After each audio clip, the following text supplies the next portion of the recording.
Ini adalah part ke-32 membaca buku Bible, Al-Quran, dan Sains Modern halaman ke-110. Yang menarik perhatian dalam menghadapi teks Al-Quran untuk pertama kali adalah banyaknya hal-hal yang dibicarakan mengenai penciptaan alam, astronomi, keterangan tentang bumi, hewan-hewan, tumbuh-tumbuhan, dan kelahiran manusia. Dalam Bible, aku telah menemukan kekeliruan ilmiah yang besar, tetapi dalam Al-Quran, aku tidak menemukan sesuatu. Semua itu mendorong diriku untuk bertanya-tanya, jika pengarang Al-Quran itu seorang manusia, mengapa pada abad ke-7 Masehi, orang itu dapat menulis hal-hal yang terbukti cocok dengan sains modern? Tidak ada kemungkinan untuk menyaksikan bahwa teks Al-Quran yang kita miliki sekarang adalah teks yang bersejarah. Pasal yang akan datang membicarakan hal ini. Apakah yang dapat kita jadikan penerangan lahiriah terhadap kenyataan ini? Menurutku tak ada penerangan semacam itu. Tak ada keterangan yang memuaskan yang dapat menjelaskan bagaimana seseorang penduduk Jazirah Arab yang hidup pada masa Raja Dagobert 629 sampai 639 Masehi memerintah Prancis dapat memiliki pengetahuan ilmiah tentang beberapa hal 10 abad sebelum orang-orang barat mengetahuinya. Sudah dibuktikan oleh sejarah pada waktu Al-Quran itu diwahyukan selama 23 tahun 622 Masehi. Pengetahuan ilmiah terhenti semenjak beberapa abad dan sudah dibuktikan pula bahwa periode perkembangannya kebudayaan Islam dengan kemajuan ilmiahnya telah terjadi sesudah selesai turunnya wahyu atau Al-Quran. Ada orang yang berkata jika dalam Al-Quran terdapat keterangan ilmiah yang menakjubkan, hal itu disebabkan karena pada waktu sebelum itu telah ada ahli-ahli sains Arab, Muhammad tentunya, mendapatkan inspirasi dari karangan-karangan mereka. Untuk dapat menerima keterangan tersebut, kita harus melupakan hal-hal yang terjadi dalam sejarah. Barang siapa mengetahui sedikit sejarah Islam dan mengetahui bahwa perkembangan kebudayaan dan sains dalam dunia Arab pada abad pertengahan, ia tidak akan menerima khayalan semacam itu. Pemikiran seperti tersebut di atas sangat tidak tepat, apalagi kalau kita ingat bahwa kebanyakan fakta sains yang dikatakan oleh Al-Quran secara pasti baru mendapat konfirmasi pada zaman modern itu. Kita tahu bahwa selama berabad-abad banyak ahli tafsir Al-Quran, termasuk mereka yang hidup dalam zaman kejayaan peradaban Islam, yang telah membuat kesalahan dalam menafsirkan beberapa ayat Al-Quran yang mereka tidak dapat mengungkapkan arti yang sebenarnya. Hanya pada waktu yang kemudian yang dekat pada zaman kita ini mereka dapat menafsirkannya secara benar. Hal ini mengandung arti bahwa untuk memahami ayat Al-Quran, pengetahuan yang mendalam tentang bahasa Arab saja tidak cukup. Di samping bahasa Arab, ahli tafsir perlu memiliki pengetahuan ilmiah yang bermacam-macam. Dengan mengikuti persoalan-persoalan yang timbul, orang mengerti bahwa bermacam-macam pengetahuan ilmiah adalah sangat perlu untuk memahami ayat-ayat Al-Quran tertentu. Memang Al-Quran bukannya suatu buku yang menerangkan hukum-hukum alam. Al-Quran mengandung tujuan keagamaan yang pokok. Ajaran untuk memikirkan tentang penciptaan alam dialamatkan kepada manusia dalam rangka penerangan tentang kekuasaan Tuhan.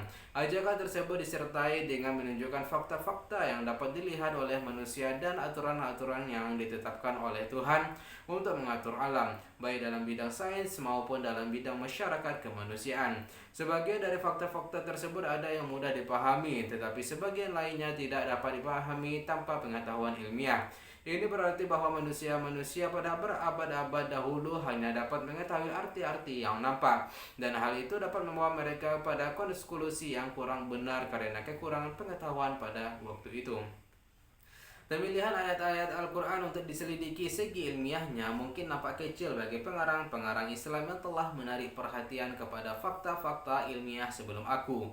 Secara keseluruhan aku rasa memang aku memilih jumlah yang lebih sedikit. Tetapi di lain pihak, aku telah membahas ayat-ayat yang sampai sekarang belum diberi perhatian yang cukup dari segi pandangan ilmiah. Jika aku melakukan kesalahan karena meninggalkan ayat-ayat yang telah mereka pilih, aku harap mereka memaafkannya. Selain dari itu, dalam beberapa buku aku menemukan interpretasi ilmiah yang tidak tepat. Untuk hal-hal tersebut, aku sajikan interpretasiku pribadi yang didasarkan atas kebebasan pikiran dan rasa tanggung jawab. Aku juga menyelidiki apakah dalam Al-Quran disebutkan fenomena yang dapat dipahami oleh manusia tetapi belum mendapatkan konfirmasi dari sains modern. Dalam rangka ini aku merasa bahwa Al-Quran memohon isyarat bahwa dalam alam ini terdapat planet-planet yang seperti bumi. Harus kuterangkan bahwa banyak ahli-ahli ilmu pengetahuan menganggap hal tersebut sangat mungkin. Walaupun tingkat pengetahuan sekarang tidak dapat memberi kepastian, aku merasa berkewajiban menuturkan hal ini dengan referensi yang harus kita lakukan. Apabila penyelidikan ini telah dilakukan 30 tahun sebelumnya, maka ada suatu fakta yang telah disebutkan oleh Al-Quran dan harus ditambahkan kepada hal-hal yang telah ditulis mengenai astronomi, ilmu bintang. Fakta dalam Al-Quran tersebut adalah eksplorasi angkasa luar. Pada waktu itu orang meramalkan bahwa setelah percobaan peluru kendali, pada suatu waktu manusia akan dapat keluar dari bumi dan menyelidiki angkasa. Orang sudah tahu bahwa ada ayat Al-Quran yang mengatakan bahwa manusia pada satu waktu akan melaksanakan eksplorasi angkasa luar. Hal tersebut sekarang sudah terjadi. Konfrontasi kitab suci Bible atau Al-Quran dengan sains mengundang pemikiran-pemikiran yang ada hubungannya dengan kebenaran ilmiah.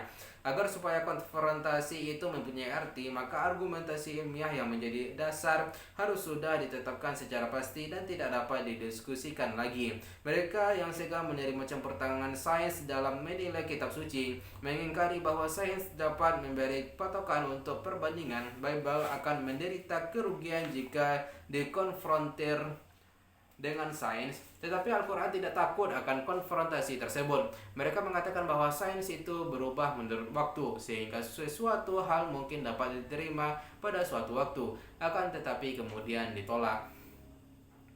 Soal tersebut di atas memerlukan penjelasan sebagai berikut. Kita harus membedakan teori ilmiah dan fakta yang diamati dan dikuasai. Teori adalah untuk menerangkan suatu fenomena atau kumpulan fenomena yang sukar dipahami. Teori memang sering berubah-ubah. Teori dapat diubah sedikit atau sama sekali diganti dengan teori lain jika kemajuan ilmiah memungkinkan orang untuk menganalisa fakta secara lebih baik dan memikirkan suatu penafsiran yang lebih berharga.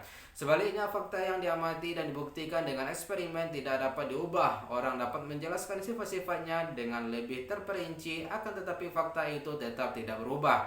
Orang telah membuktikan bahwa bumi beredar sekitar matahari dan bulan beredar sekitar bumi. Tidak akan mengalami perubahan pada masa yang akan datang. Mungkin orang akan dapat memberi gambaran tentang orbit-orbitnya. Pemikiran bahwa teori itu dapat berubah telah mendorongku umpamanya untuk tidak membicarakan satu ayat Al-Quran yang dikatakan oleh seorang muslim ahli fisika sebagai ayat yang menerangkan konsep antimateri. Sedangkan teori tersebut pada waktu ini banyak diperdebatkan. Sebaliknya, orang dapat menerima dengan penuh perhatian suatu ayat Al-Quran yang mengatakan bahwa asal kehidupan itu adalah air. Kehidupan berasal dari air adalah suatu hal yang tak dapat dibuktikan, akan tetapi telah dikuatkan oleh argumentasi bermacam-macam. Adapun mengenai pengamatan fakta-fakta seperti perkembangan janin manusia, orang dapat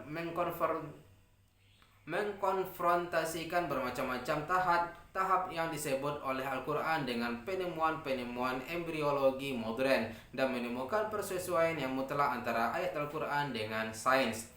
Konfrontasi Al-Quran dengan sains telah disempurnakan oleh dua perbandingan. Di satu pihak, konfrontasi ayat-ayat Bible dengan sains modern dalam hal-hal yang dibicarakan oleh keduanya. Di lain pihak, perbandingan pandangan ilmiah tersebut dalam ayat-ayat Al-Quran, wahyu yang diberikan Allah kepada Nabi Muhammad, dan dengan hadis, buku riwayat serta ucapan Nabi Muhammad di luar ayat-ayat tersebut dalam Al-Quran. Pada akhir bagian ketiga dari buku ini, orang akan menemukan hasil perbandingan antara riwayat Bible dan riwayat Al-Quran mengenai kejadian yang sama dengan hal yang sudah disaring oleh kritik ilmiah.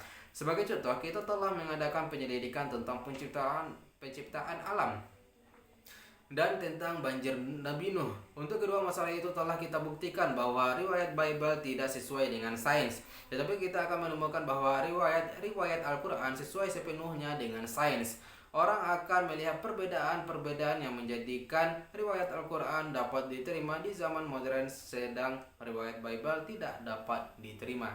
Itu saya dulu guys, besok kita akan sambung ke halaman 112. Sekian, bye-bye.